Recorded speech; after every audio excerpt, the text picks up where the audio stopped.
त्यांना आपण सांगत होते की जणू काही आजच निवडणूक लागली अशा पद्धतीचं जरा आपण सगळ्यांना बोलत होते।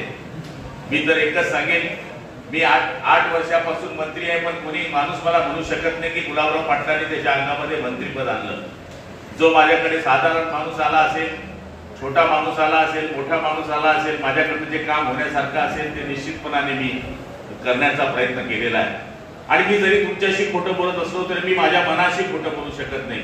या परमेश्वराच्या दरवाजात मी खोटं बोलू शकत नाही।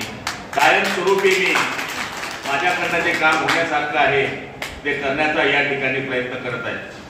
मागच्या काळामध्ये आमचे दिवस फार वाईट गेले। मी अमोलदादांना सांगत होतो की ज्यावेळेस आम्ही शिवसेनेमधून शिंदे सरकार स्थापन करायला गेलो, शिंदे सरकार स्थापन झालं आणि ते सगळं तुम्ही टीव्हीवर पण पाहिलं। मी तर काही जात नव्हतो, पण शेवटी शिंदे साहेबांचा फोन आला की करे तू का येत नाहीये। मी 33वा नंबरने गेलो, म्हणजे 40 आमदार जे शिवसेनेचे गेले त्याच्यामध्ये माझा नंबर डबल 3 होता, 33 होता।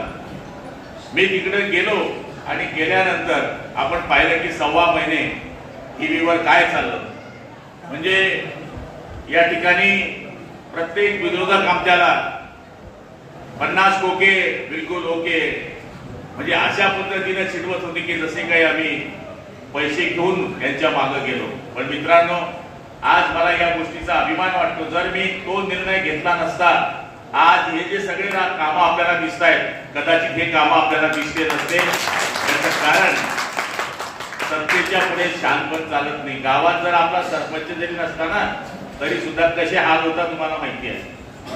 गावात ज्या पार्टीचा सरपंच त्याच्या माणसाच्याच पोलवर लाईट लागतो, जो विरोधक आहे त्याच्या पोलवर लाईट बी लागत नाही लवकर, ही परिस्थिती आहे।